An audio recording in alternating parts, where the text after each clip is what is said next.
go ahead and get started. And so, as you know, we are live, and it is being recorded, and also, is it on GCC's page? YouTube. Where? YouTube. On YouTube. Okay, so we're live on YouTube. Again, also being recorded for future reference. So I'd like to thank everybody for coming today. And also, I'll run and turn over to the executive directors. We have a guest speaker today. Before we move on, let's just make sure we follow the roll call. Guam Police Department. Present. Guam Airport Police. Present. Guam Port Police. Not present.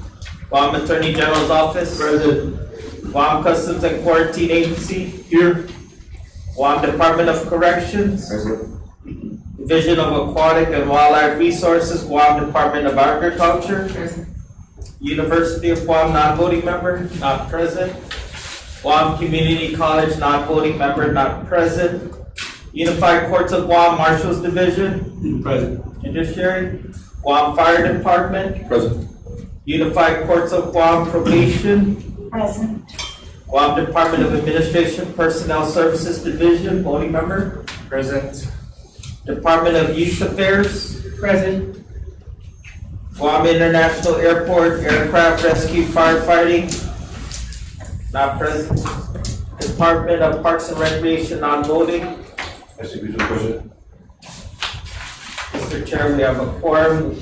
Ladies and gentlemen, we also have a guest with us today, the Chairman of the Public Safety Committee, Senator Sean Gumatauta. Would like to proceed with the Senator. I did not expect to have to say too much today, but I just want to say, first off, thank you all for your service. I think in these times, we don't probably say thank you enough. And so today, I just want to say thank you.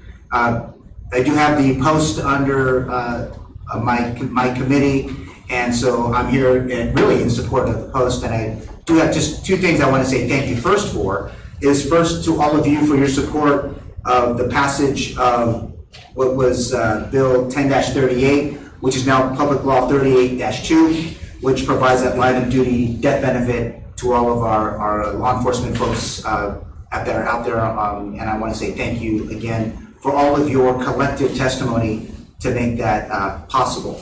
Also, I guess this is my gratuitous plug to John and to and obviously for Chief for a bill that was introduced by my office, Bill 103-38, is really to help support the post. It does really two things. I think when we look at its policy-wise, we have folks that we're trying to recruit and we're struggling. I mean, I think that's not a foregone conclusion in this room, but it's a way to help get a temporary post certification to get guys and girls to your respective agencies of support, and to take it one step further is to help using the Manpower Development Fund to help also get any training or the like to those men and women. Obviously that the latter is probably going to get more issues from where we're at today, but it really does help.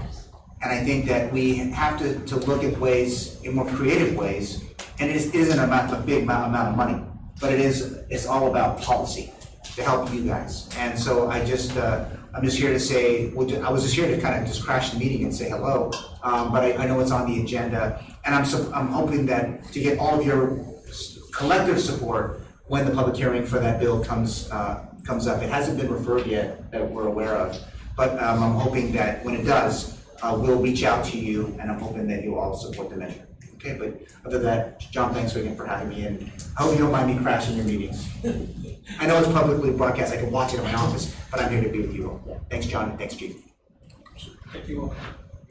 So just to highlight, Bill 103-38, which is the temporary certification, that was actually something discussed by the commission years ago, and it's still on the agenda under old business, which is an interim recruiting process.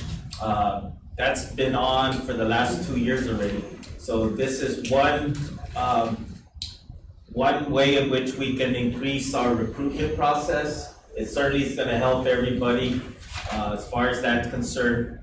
For those agencies that don't have the apprenticeship program, within your respective agencies, I suggest you work with the Department of Labor and apply. The apprenticeship program is gonna help ensure that they get the training that they need through the Criminal Justice Academy, CJ Department of GCC. So using workforce development funds is actually gonna save your agency as far as training costs. And several agencies, the Guam Police Department, Guam Fire, Customs and Quarantine, Department of Corrections, currently have that in place. For those agencies that don't, my recommendation is that you work with DOL to get that. That's really gonna save you. Because training is expensive, and training will continue to get expensive the next couple of years as well. So John, if we get this thing passed, then it will no longer be on your agenda for 2 years in this position. So I'm hoping that you'll all come out and support the effort. Okay, so thank you. Thanks, John. Thank you, sir. We'll go down, review of the minutes from February 13th. I emailed that out. I hope everybody has had a chance to review it. And then if everybody has, there could be a motion made.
Mr. Chairman, I move that we accept the minutes of February 13, 2025, subject to any corrections. Second.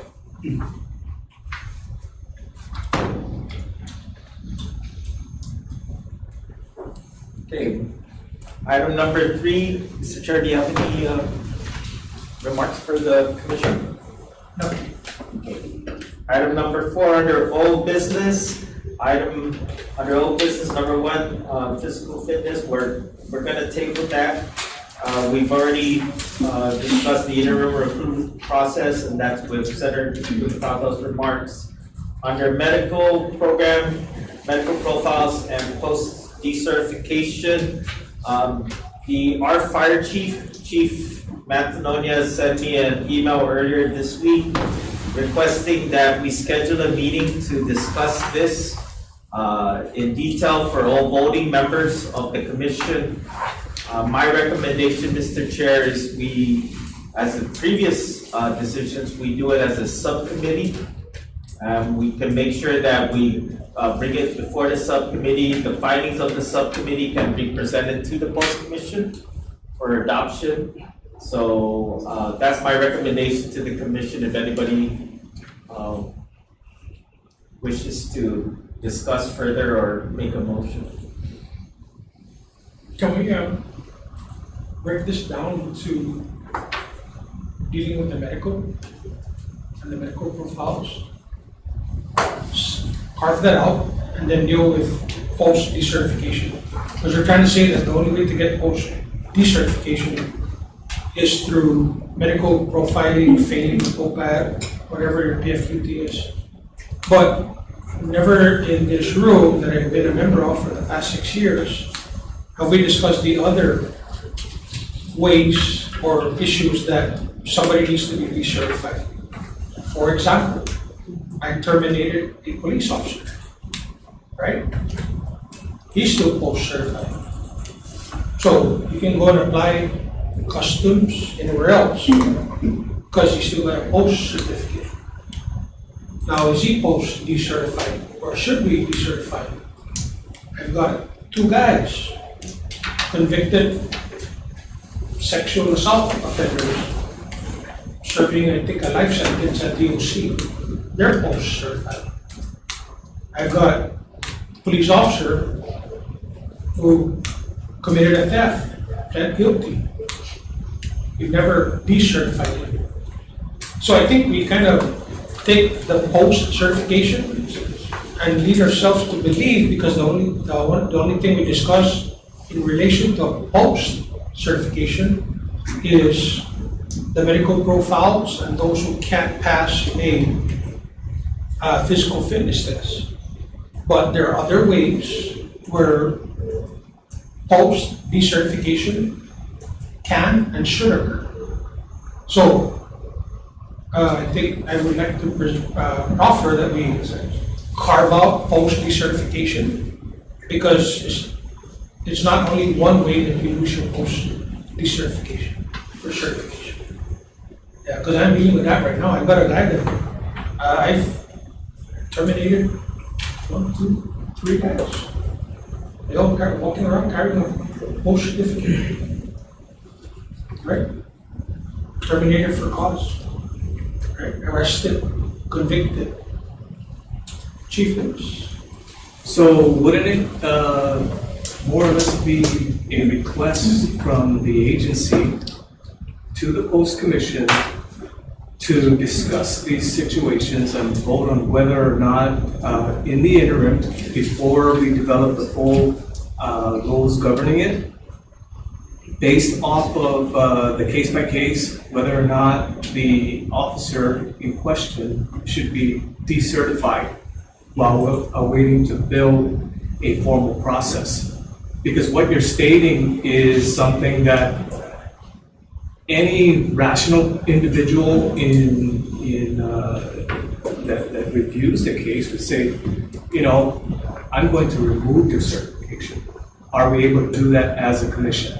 Is the question I'm asking. That's the first. But the other thing is, in New York, there's postage system. Since post has existed time immemorial, they've never adopted procedures on how to decertify somebody. Right. So that's the reason why. There doesn't say presented to the commission and they vote. If it's this situation, it's automatic, there's no voting, there's no rules. Right, so I think the first thing is, they need to establish rules and regulations on what is a cause for decertification. And how does one get decertified? Is it automatic, is it through majority vote, right? So things like that need to, you have to establish first what the process is. So if you look at Title 27, Chapter 3, under Section 3102, all the way down to D, which is the decertification, it does say that the commission has the authority and the responsibility to deny, suspend, and revoke. Our office does not have that process, that step-by-step process.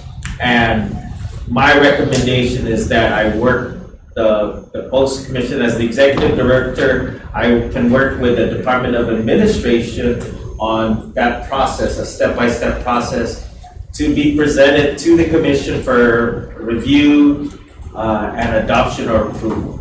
So at least we have that process done. And thank you for mentioning DOA, because again, when you're dealing with DOA, then if it's medical, there's a whole separate process over there.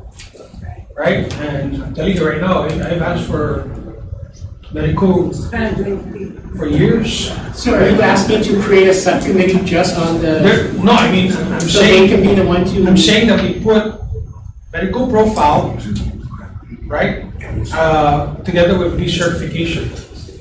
We're putting the two together in one concept. They're separate concepts.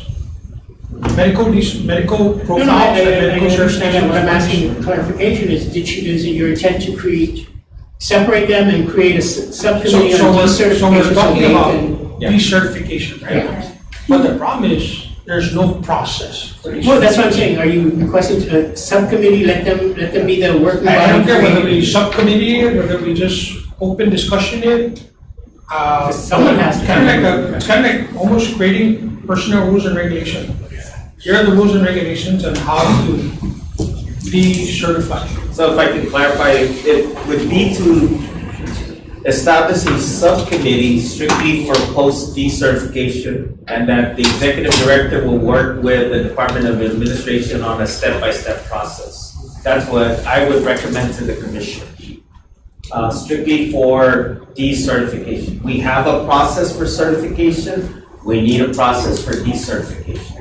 And we can work that, and hopefully over before our next meeting, I will have a step-by-step process for the commission to review, make comments, possibly vote to adopt or amend accordingly. So you would put item I and 1 and 2 under 1, and then separate 3 out on a standalone. Correct. Separate 3 right here. So that's my question then for DOA. Sorry. Quick, you first. So maybe another way of looking at it is, or a question that needs to be asked is like, when we do adverse actions in line with the government regulations, would we be able to include it as a final notice of adverse action as part of the discipline given? Right? Like, let's say we're going to terminate somebody. We're terminating you effective 2 weeks from today. In addition to that, we are also going to commence decertification processes with the Post Commission. And in that way, we work with both the Department of Administration and Civil Service Commission? Or are we like? One of the. Is it only for termination? Because what if your adverse action is suspension, Right. right? But what if your adverse action is suspension for untruthfulness? So in some post commissions off island, truthfulness will get you decertified. Because remember, in law enforcement, there's Giglio and Brady, right? You have to be an unimpeachable witness when you go testify in federal court. Rosanna's come from there, right? So if you're impeachable, you're not a good witness, and that's why some cases done by certain police officers or peace officers the feds won't touch. Because you might have Giglio and Brady in your. And they do file. Giglio all the time. And they do Giglio all the time for Every federal single time. cases. But then there's nothing in the DOA rules that cover Giglio and Brady. Right? So, again, that's what I mean about this uncertainty about putting medical and decertification together in the same sentence. Because decertification, there's a lot of things that can get you decertified. Something as simple in some post commissions, something like truthfulness will get you decertified. Will it get you fired? Probably not. Right? What if it's a DUI arrest? Right? So again, it's just this whole kind of Yeah. sorry to open it up. No, I think we need to open it up and we need clarification because even under Title 17, Chapter 51, under 5104, it talks about the termination and it just says termination. It does not talk about the actual process by which the agencies will go about making the recommendation to the commission. And if the commission decides that they're gonna delegate that authority to the executive director, or are they gonna go into executive session for, to discuss those types of things, that needs to be part of a step-by-step process.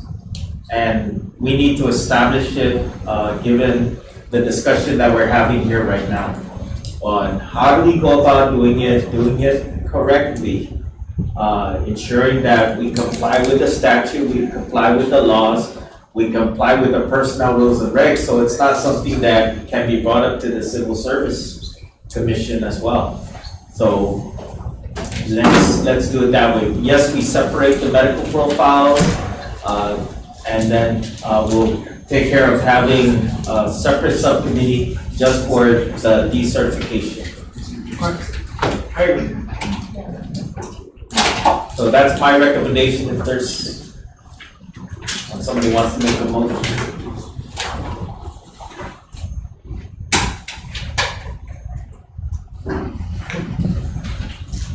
I move that we create two separate subcommittees, one for the medical profile, medical certification, PFQT, owning that one here. Then a separate subcommittee for decertification, post-decertification process. I second. Chairman, question on the medical profiles. Yep. So we understand that there's a certain time frame that they're given for their medical profile, depending on what their medical issues are too. And also makeup time for them after their profile has been completed. What about those in prolonged medical profile? So, you weren't here previous meetings, Chief, but one of the discussions was to identify what are the requirements for a regular officer, and whether or not we should look at what are the duties that and responsibilities that can be assigned to somebody who's on like a permanent profile. That was one of the things that we kind of asked the commission members to go back and say, okay, these are the expectations of somebody who's certified, even if it's a youth service worker or a firefighter. These are the duties and responsibilities they have to do. If upon medical profile, these are the collateral duties, or these are the duties that they can perform while still maintaining their full certification. That was something that we need to look at too, because it not only affects fire, it's every agency has to deal with that. And that again has to include or involve the Department of Administration, because ultimately that's what will happen. So I think we need to take it a step further. Once we get the subcommittee, then that could be one of the topics that they have to address, and that process working with DOA. Thank you. You're welcome. So, moving on to new business. It was brought up at the last meeting, General Force Leadership Structure Tier. Chief Vince, you had brought this up at the last meeting. Yeah, okay, so, just for everybody's edification and review of what we did with the LEO4 structure was that back in February 2023, the Post Commission had adopted the LEO4 structure under 17 GCA Chapter 51, around somewhere section 5110. And in the previous meeting, I was talking about assigning a subcommittee consisting of DOA, HR personnel, and representatives who are covered by the Post Commission under the law enforcement entities, so that we can fully implement the provisions of the LEO4 structure and incorporate it into the workings of the government of Guam and the Department of Administration and Civil Service. And if you look at the LEO4 structure, it gives every agency the opportunity to create non-competitive career ladders in which you learn about your craft, you learn the core competencies, and you are fully competent. And it gives you an allowance, like the federal government does with its non-competitive career ladders, to promote up without having to compete against all your peers. We are trying to move away from retiring officers at the level of the Officer 1 position after 30 years of service, when their institutional knowledge is probably well into like the senior leadership already. And so what I'm hoping to see is that we create this subcommittee, and if anything, I'm willing to head it, because I am passionate about trying to get our officers to where they need to be, so we can stop the flow of our officers leaving for other opportunities when we need them here at home. In addition to that, DOA under HRD 25-068 sent out a memorandum to all the law enforcement agencies announcing they're going to be doing a public safety and law enforcement compensation review. So to tie that all together with this force structure, it would be incumbent on all the agencies to take a look at their job specifications, position descriptions, and the questionnaires, and update them. I did a rough calculation on the position descriptions as it exists with the Customs and Quarantine Agency, and many of them are close to the oldest one is like 30 years old, way before September 2001. The September 11th terror attacks changed the landscape of law enforcement, yet we're doing things the old way. So with that being said, I motion to create a force structure alignment and implementation subcommittee, subject to any further discussion that the commission has. So there's 3 subcommittees now. Just for clarification, based on Title 17, Chapter 51, 51102, this is only for Category 1, just for Category 1. It does not apply to Category 2, which is Guam Fire and ARC.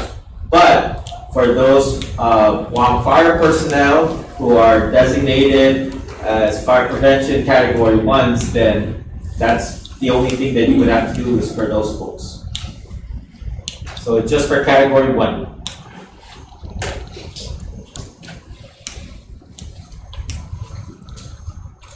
Do you have a motion? Okay, well, I made a motion to create a force structure alignment and implementation subcommittee. I second. All in favor? Aye. Okay. Oz is available. Is it there? Yeah, Oz is available. Oh, you You want to go? Vice Chair? Oh, nice. Okay. Okay. I got you, no problem. Okay, moving on, under new business item 2, just to let everybody know, I did renew the police one, but it's good until next year. Now, the next item is the post certificate. In your packets, created a post certificate, thanks to Angela and everybody else here at GCC for helping. I'd like everybody to to make a decision to review it. So everything in gold, the name, the section 3106 AB 123, the category, and the post ID number, those will be entered. So if you were post certified and you were grandfathered, that's one section. If you went through this apprenticeship, that's another subsection or section. But it's gonna have the name, it's gonna have Title 17, that they are certified as peace officers, which category, Category 1 and Category 2. And then it was previously discussed to have a post ID number. I came out with the year, the month, the 3-numbered sequence, and who signed the certificate. Who signed the application. So if it was signed by Dennis Santo Tomas, then instead of JQL, it would be DST. If it's signed by Robert Camacho, it's RDC. If it's signed by Chief Ignacio, it's SCI, and then myself. So that way, by year, by month, the sequence number, and then who was the executive director that actually signed it. So my assistant will start looking at everybody. The intent is we're gonna go out and we're gonna get a printer to print out the certificates, that all we have to do is add the name, the category, the post ID, and my intent is to issue it only to active members for now. Can you have a suggestion? Yes, Chief. Can you, I don't know how much money you got, but So, the good thing is, I purchased on my own an embossed stamp. good. I was gonna say, can you make sure it's in box? So it will be embossed. Somewhere in the center? Another suggestion for the gold, can you make it gold leaf? Gold, we want gold leaf. Gold leaf for the gold. So that's, it will be embossed. It will have the ID number. And this is how it's gonna look. Again, I will be issuing it to all active members only. Because that's about 900 right now. That's about 900.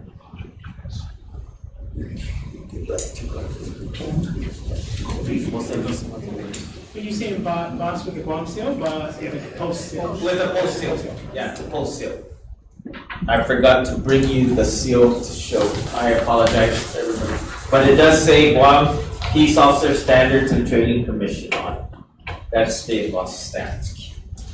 And now, we'll put the gold flake on the bottom where I'm gonna emboss it. Thank you, Colonel Osborne. This is cute, sir, it's cute. Okay. So again, we just need a decision whether or not we're gonna proceed with issuing out these certificates.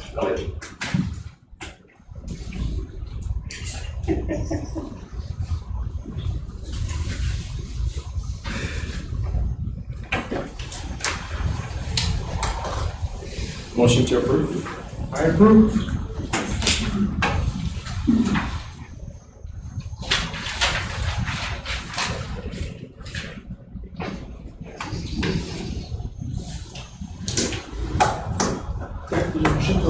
I second. Okay. Item number 4, if you've actually gone into the GCC website under posts, we still have photos from 2018 fire and GPD cycles. So what we're going to do is going to start uploading that. One of the things we talked about is actually uploading the requirements, the process, how to apply for post certification, so that somebody who goes to the website will be able to retrieve that. In our training subcommittee meeting, we discussed possibly having a training calendar that we can share all the trainings across the board under the post commission, so that members that look up, they can see what kind of training is being offered. It's interestingly enough, we have a GPD cycle going on right now. We have a fire cycle going on right now. We have a custom cycle starting next week, and a DLC cycle ongoing. So we have 4 active apprenticeship cycles going on right now.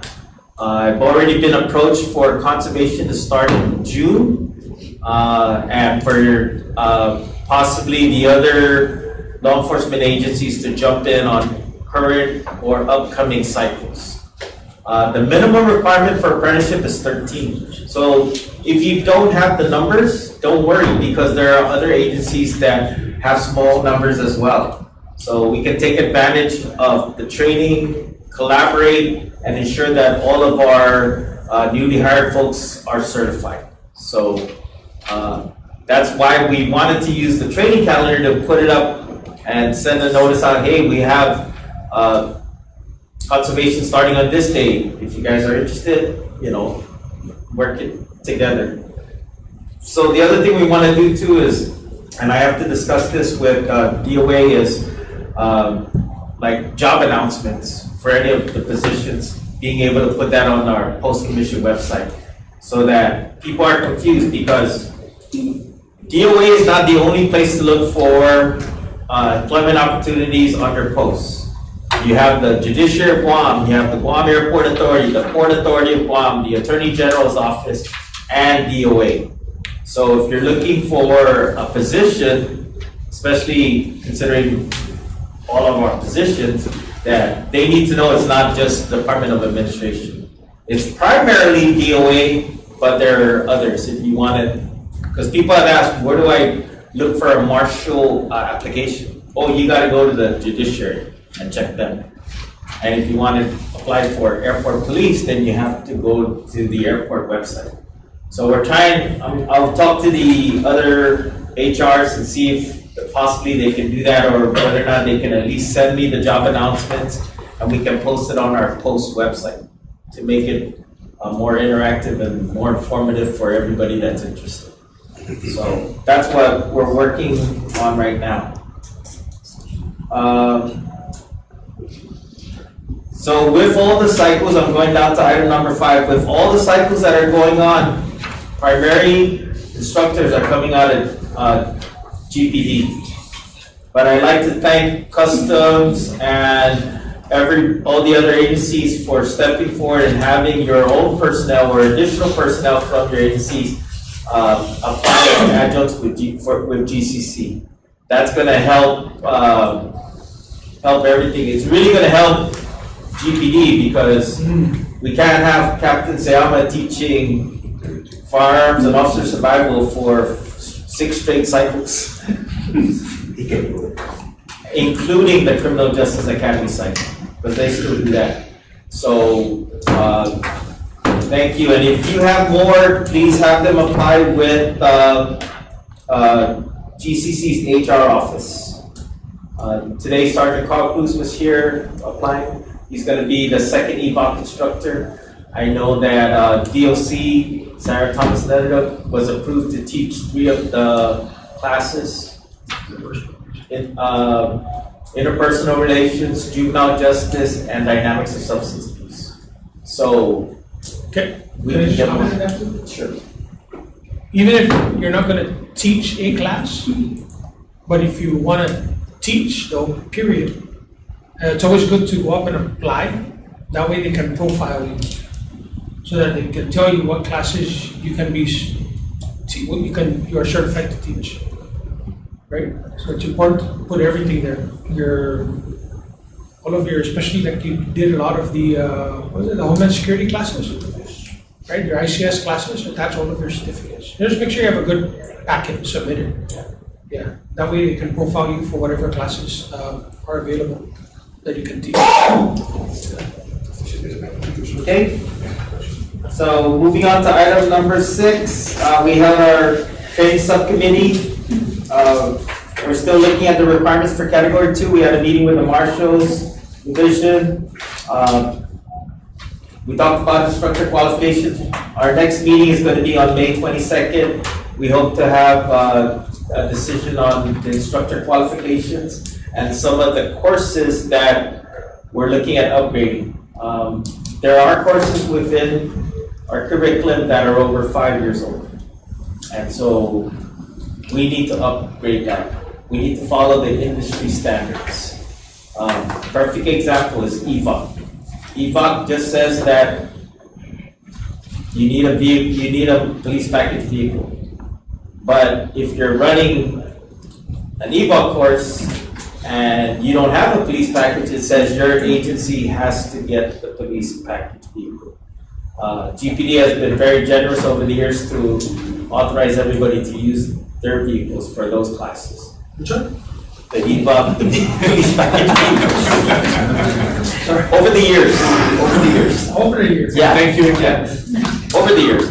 But the intent is for you to get your own vehicles, EVA vehicles, at least one police package vehicle. So $83,299. Yes. Very expensive.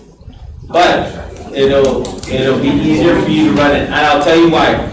We currently have the GCC 23rd cycle that graduated, that we're supposed to finish last year in June. Those folks are still pending EVA. Now we're looking at them combining with the 24th CGA cycle, and Mr. Munoz is gonna ask for a vehicle. So that's gonna be 30 people, and one vehicle is not enough for 30. So fire is different, ARF is different, their EVA course is separate from everybody else. But we need to upgrade the curriculum, and we need to ensure that if it's paid through apprenticeship, that apprenticeship takes care of providing the equipment that's needed. Because it is available, but apprenticeship follows what's on the curriculum. So if your curriculum says firearms is only 300 rounds per student, you're only gonna get 300 rounds per student. And 300 rounds for a brand new police officer, corrections officer, customs officer, that might not be enough for these 18-year-old folks that we're picking up. The industry standard is actually 1,200. FLETC says that for firearms it's 1,200. NRA LE says it's 1,200 for law enforcement, just so they can maintain their proficiencies. And they're very comfortable with their weapon and the use of force they follow. So we need to look at that, because the current requirement for firearms is only 500 rounds. And we've had students previously who, even after 500, they still needed more rounds. So we need to make sure we take care of everybody on that. Okay, so our next meeting, just advise your training folks, May 22nd, 10:30. We'll try to have it here or in Building E. So that takes care of that. Item number 6 under new business. Mr. Chair, can I ask a question? Yes, ma'am. I saw in the minutes that the deputy from DYA had asked about membership for that training subcommittee. Yeah, It it didn't was, look like it was it he answered. settled? Okay, sorry. I think it's on the next page up on the top, he confirms the agencies that are part of that. So by statute, it's GFD, GPD, DOC, Customs, and the Attorney General's office. But we're welcome to have the others, your agency participate. And you can just have them come on your training folks come on May 22nd. We'll take that. Okay, next item is open discussion and announcements. So when you look at Title 8, Chapter 5, which defines the peace officers under statute, there are currently positions out there that are not under Title 17, are not post-certified. They include the animal control officers, the commodity inspectors, and even the folks at DRT, revenue and taxation, the compliance officers, the criminal investigators. These folks are authorized to carry firearms. These folks are not required to undergo any sort of training, structured training that is certified by anybody else but their own agency, right? Post doesn't require them to be certified. When I looked at those positions, and I'm throwing this out there as a discussion, is whether or not we should consider adding them to Title 17, Title 27 as members, but non-voting members. Non-voting members.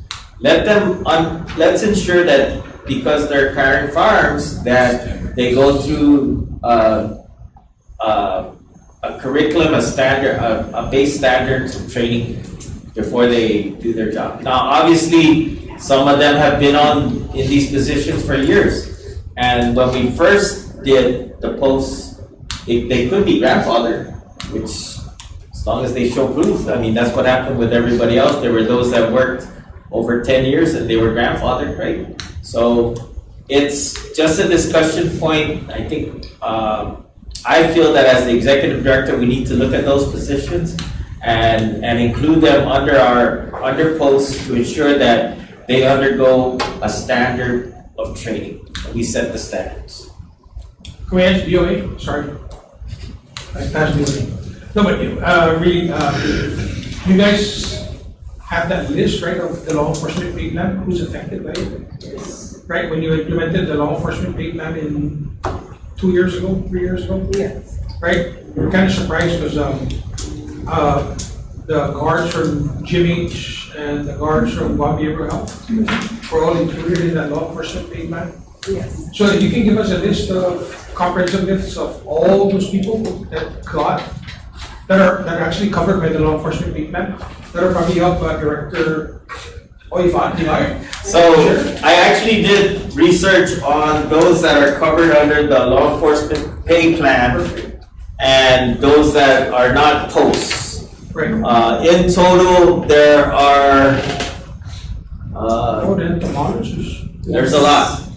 There's a lot. Just from the Department of Agriculture, you have your animal control supervisor, your officer 1s and 2s, entomologists, your commodity inspectors 1, 2, 3. You also have under We also Title have- 563 your forestry folks. Yes. Yes, they are designated as peace officers. Yes. And they are actually authorized to carry firearms. So that was my question, and it's like you read my mind, that was the exact question I was asking him over here was, so then what category do they fall under, if that's even specified? Because I was reading through the description, none of our people carry firearms, and But are they hesitate to tell authorized? some of them that they're authorized. Yeah. Some, we created a departmental circular, or SOP, basically, that said that they are not allowed to, no one is allowed to carry firearms unless they're conservation officers. Okay, so if you look at, and I'll use Guam Fire as an example. So Guam Fire is category 2, the firefighters. However, the fire prevention folks, the ones that do the investigations, the ones that are authorized to carry firearms, are category 1. So, using that same logic, if they're authorized to carry, then my recommendation is category 1. But then who grants them that authorization? Is it the director specifically, or, I mean, because under their job descriptions or their position descriptions with DOA, it does not specify that that's a requirement, nor does it necessarily. But under the specify- statute, it says they're authorized. But which statute? 5 GCA, chapter 63,711. So look at that statute. So that's what I did, is I went through the different statutes. Like, if you look at, that's of course for the forestry folks. And then under commodities, those are already in Title 8, Chapter 5, under peace officer defined. But if I can just, I want to Go ahead. compare your list with this list. Not to say we didn't do some work, but Trust but verify. Yeah, trust but verify. no, because like, I don't see the Department of Military Affairs, and I give them firearms training. I think they just have guards, I think, in the military. No, they have the arms training. They have Their own arm. Yeah. So what I did find, I don't see think it's them here. specifically under military affairs, but it should be listed under security guard arm. No, they're not here. no, so that's a separate list. And There's then, a separate list for detention officers, and I didn't print it, my apologies. There's a separate list that has detention officers, security officers, and armed security. Yes. Those are separate categories, those are separate, they're all under the law enforcement pay plan, Let's see, non-post. but they're not posts, correct? they're non-post and they're, It's only fire. Yeah, I think they're listed under the non. And they're not post Title, No. Title 8, I think. so yeah, like, this. I know it was covered under that 40% pay raise, Yes. right? When they did the 40% pay raise, it was supposed to be for law enforcement. Then everybody started running into the pot. Yeah, And before you know it, the law enforcement grew to security guards, to revenue tax, to Yeah. this and that and the other, commodity inspectors. Right? Everybody was a policeman at that point. I think by law, they started adding in like the animal control. Right. entomology, Yes. Forestry, Right. revenue tax, yeah. Everybody was everybody was running to get into that 40% pay raise. yeah. And that's why I did my research and I only found for the ones that I just mentioned. But the detention folks, even the folks at public defender, the investigators, they're part of the law enforcement pay plan, but they're not, post, unlike the AG investigators who are post. Same thing with, all the security positions, chief of security, guards, and armed guards. So they're not posts, but they're part of the But even at the NDP. AGs, the assistant attorneys general, Category 2. Or right? category 2. Yeah, but some of them are asking to carry guns. Oh, Is that all? And that's authorized by the attorney general. Authorized by the agency. okay, so we need to, we can add that, but if you can share that with me, we can do a cross comparison, I can give you what I have. Animal control officers are not defined under Title 8, Chapter 5, but they're on the law enforcement. They're under plan. Title 10, Chapter 34, 34121. 34121. Yes, It's one of those, if it's not here, it's here. Yeah, if it's not there, it might be There's there. not that clarity in the law. because you guys are under Title 8, Title 10, Title 5. Your folks. These are all over the page. Yeah.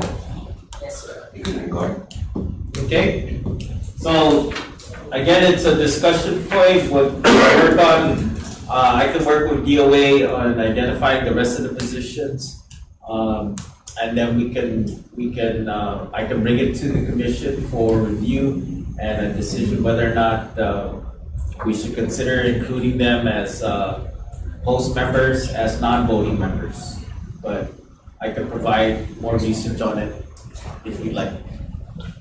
Okay, so that's the only thing. Anybody have any discussion or announcement? I have an announcement.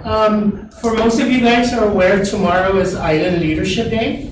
Some of you guys do have counterparts. Some of you guys will probably see your agency and department heads, including the judiciary. Just want to say thanks in advance. Please take care of them. Please be nice to them. But at 4 o'clock, the governor and the lieutenant governor will be hosting a social. And so we ask that if you guys could please transport your youth counterparts to the governor's office, government house. And we've already sent out the memo to all the POCs, to the student schools, that the parents can pick up all their kids at government house around 5 Just o'clock. drop them off. Just bring them and you can drop them off.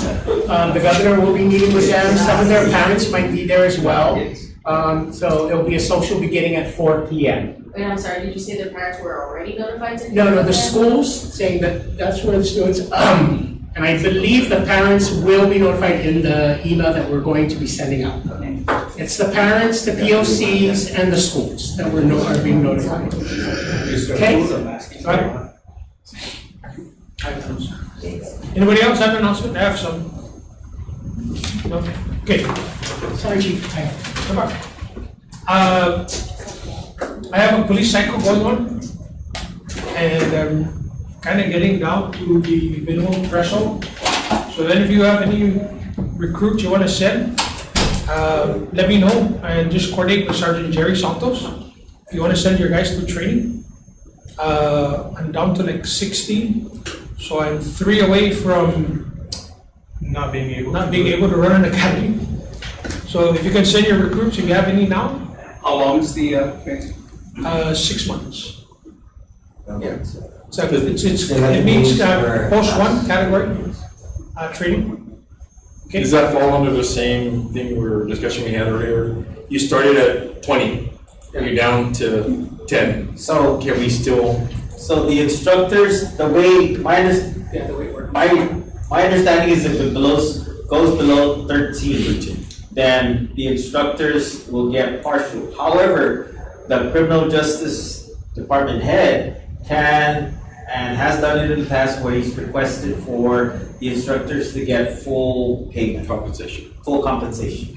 Or, what happens is, probably the instructor realizes that if it's below 13, I get paid more teaching on behalf of my department. So they'll switch back over to GPD payment. Yeah. Right? Teach at their regular rate. Right? But, yeah, so if you guys have any, and then also in June, I have another cycle coming up. Okay? So if you guys are interested in the June cycle as well, I have another one. Police Week is coming up in May 11th through the 16th. So I have a proclamation signing on May 9th. Static display, most of you guys, or all of you guys got an invitation for static display to participate. That's at the Gan Shopping Center. And then May 15th, Thursday, the Peace Officers Memorial. Okay, that's at the Peace Officers Memorial next to DOC. I am building a new Peace Officers Memorial in Skinner Plaza. So if any of you guys want to see the design, God, I wish I brought the design. Should have. Get past, email it up. You can come at my office and look at the memorial. So it's gonna have 3 tablets, if you can imagine, 3 tablets, granite or marble. The biggest one is in the center with, of course, the police badge. And then all of the other agencies who's lost an officer in the line of duty or an employee in the line of duty that qualifies. To the left, maybe St. Michael's prayer, maybe another prayer, maybe something else, right? Policeman's prayer, maybe. To the right of that, the tablet on the right is the names of all the people who have passed. And then we're gonna have a police officer in a bronze statue, life-size bronze statue, a police officer kneeling before the memorial. Then we'll have 3 flagpoles in the back, US, Guam, and police flags. I did have a discussion with Chief earlier. So I understand you guys have 2 firefighters who died in the line. I never knew this, man, until we had this hearing for the $100,000. And so I opened up an offer to put those firefighters' names on our memorial. If you guys want to start joining us, because you remember we look back in history, only 40 years ago, it used to be DPS, it used to be Guam Police and Guam Fire under DPS. All right, so that's, I have RSO training next week. If you guys want to send your guys, okay, reach out to SECA, Lieutenant Felix Camacho. I'm only training 4 guys from SIPED right now. Maybe a handful of guys from GPD, but if you guys are interested in RSO training, I have training next week. You guys found a range, or you guys were able to find a range? Yes. Yes. Yeah. And we found something different. It's a range. It's a range. The range is arranged. It's a range. So Chief, all we're gonna do is just call you, because you're saying the training is next week, and if you Yeah. wanna, like, just have our guys walk in after we make the arrangements. Call my office, Felix Camacho. You'll get you guys on the training. Yeah. What about Jerry? Or, yeah, Felix, call Felix. Sorry, Jerry's busy with his cycle. Yeah, Jared's busy with the cycle. Got it. Okay. By the way, how many of you guys require a psych eval for employment? One. Is that in statute or just? Statute? I think it's, We pay for it. Oh, everybody required a psych eval? Yeah. Only for initial employment. Only, yeah, I know, it's only for initial employment. Yeah, certain ones maybe. Yeah, I don't think it's a, Not everyone. Yeah, right, not everyone? yeah. Yeah. Because that probation, it's not required, marshals, I don't believe it's required. GFD, no. GFD, Yeah. so not everybody. And that's been a stumbling block to start a cycle right now. That is a major stumbling block, is whether or not you have to take it or pass it. How many reserve programs have to be post-certified? Right now, I have to be. there's only CBPRs. Because it's for me, it's under the post-certification. Yeah. That my reserves have to meet a category one. Our reservists need post-certification. Your reserves need, is that by statute or just by rules? Things by rule. By rule. The only one mentioned in Title 17 and Title 27 are the CBPRs. Right. But since that, I'm asking because he's got a reserve. It has to be posted. You have a reserve, you have a reserve.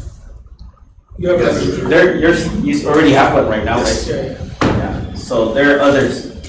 There's four But more. they're not required by law. By law. The labor won't fund that, for the reserves. They won't fund the training for them to go through an apprenticeship. Right, that's true. Because in order to be a reservist, you already have to be post-certified. That's what it is, because you're really going from you're a full-time employee in this agency, but you're a reservist in this agency. That's how that's how it's been. But there are some And then that, they can go into park control and be a reserve, not be category one. right, Yeah, because it's just an internal rule. right, internal. Vince, you guys should have reserves, We don't have, we tried to start it, but not enough people. right? PNT, denominate outcome. Okay? Okay. So, last thing is our next post meeting will be on July 24th, 10:30, right here.